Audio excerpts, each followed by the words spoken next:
The artifact was older than the council itself. Suspended in a pillar of containment light, the obsidian-black armor floated in perfect stillness, untouched by time, gravity, or the desperate curiosity of those who wanted to claim it.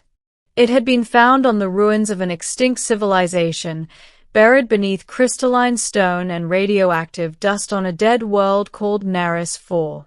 Scholars believe the armor belonged to the mythical Void Lords, an ancient species rumored to be the first conquerors of the stars, long before any modern race crawled from the mud of their homeworlds. For centuries, the armor had defied examination, interaction, and even basic scientific measurement. No chemical analysis bonded to it. No energy signature emerged from it. No spectrometer could pierce its matte surface. Some believed it wasn't armor at all, but a prison. Others thought it a divine relic. One thing, however, was universally agreed. No alien could wear it, because every species that touched it simply collapsed, overwhelmed by pain, terror, or madness. Some died. Others woke screaming, unable to speak. A few were never found again, their bodies simply gone. And so, the armor remained untouched. Until the humans arrived. Beginning, bring in the human. Captain Orin Hale stepped into the Grand Senate chamber with a mixture of disbelief and annoyance. She wasn't a warrior. She wasn't even part of the Council's military. She was a diplomat, a representative from Earth assigned to observe and advise on interspecies cooperation.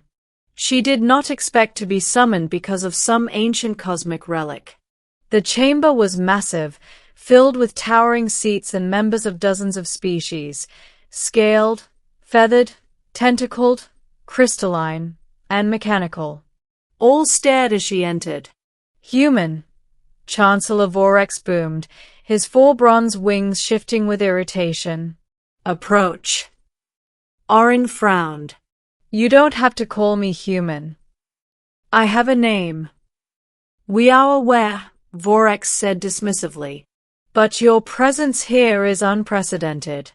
No known organism has ever survived contact with the artifact.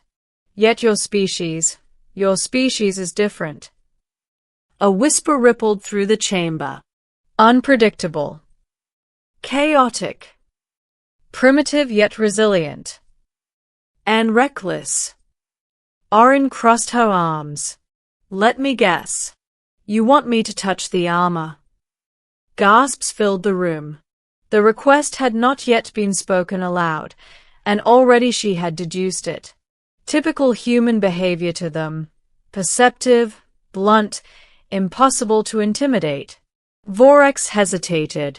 We would like to test a hypothesis. Orin stared. You're serious? The armor rejects all known life, Advisor Kethel said, her voice like flowing sand. But humans have withstood anomalies that devour other species. You walked on the surface of a magneto research station unharmed.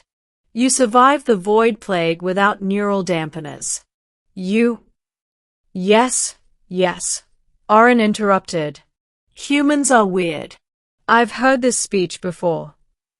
Hundreds of alien eyes blinked in confusion. She sighed. So what happens if I refuse? A deeper silence fell. The council needed her. Badly.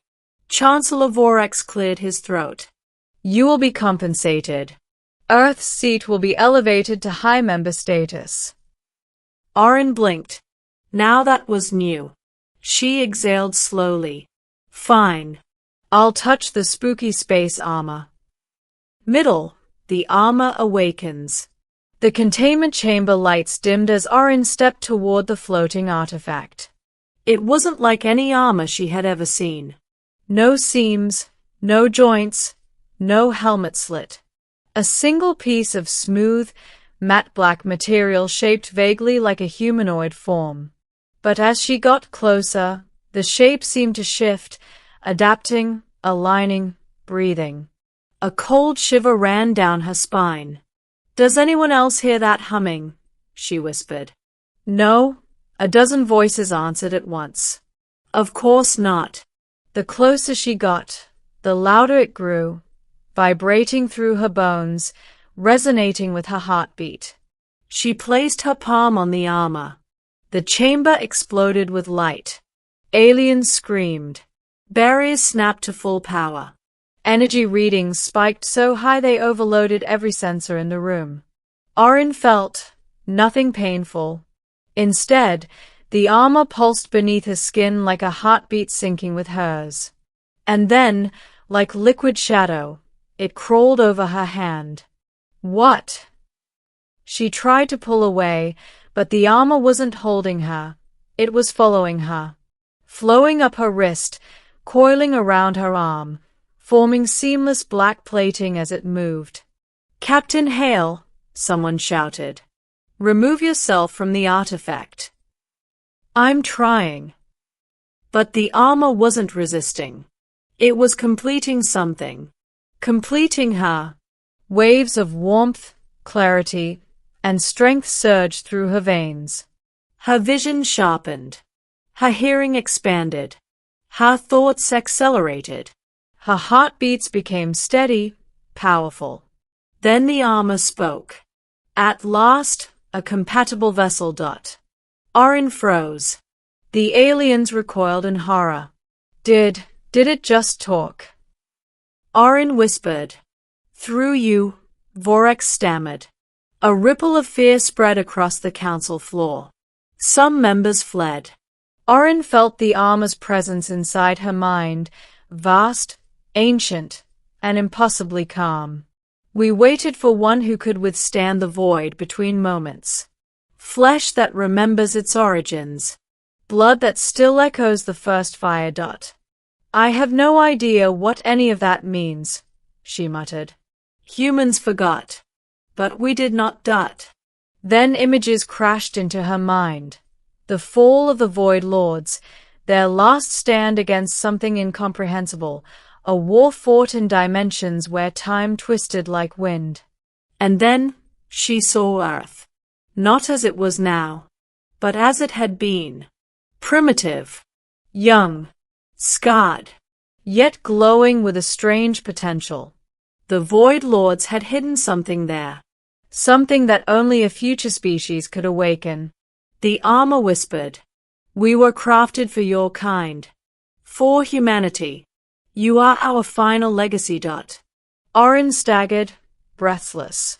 Meanwhile, the council panicked. We must remove it from her. Destroy it. Evacuate the chamber. Orin's voice changed, both hers and not hers. Stop. The single word echoed like a shockwave, and every alien froze in place.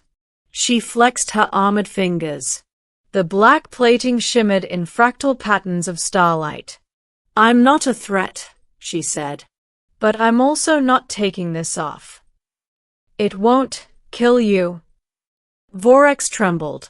It chose me, Orin said. And now we have a problem to solve. Middle Part 2. The True Enemy. The armor revealed more. Across the edge of the galaxy, something stirred, an ancient hunger, returning after eons of silence. The same force that destroyed the Void Lords. The same threat the armor was created to fight.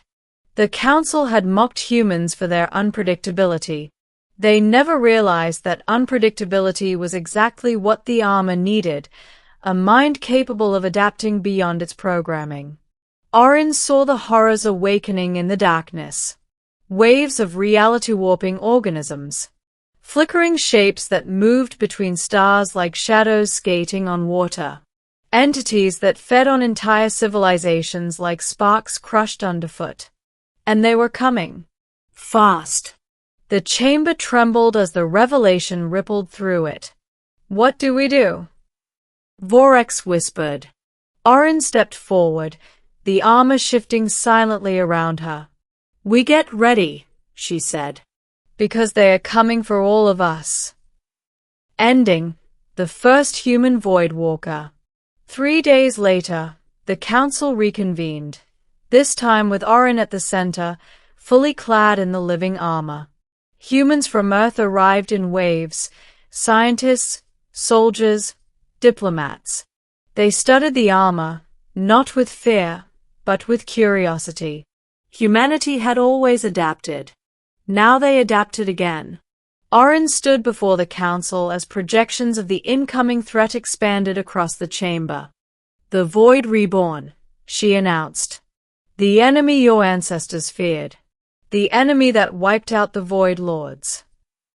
And you intend to fight them alone?" Vorax asked quietly.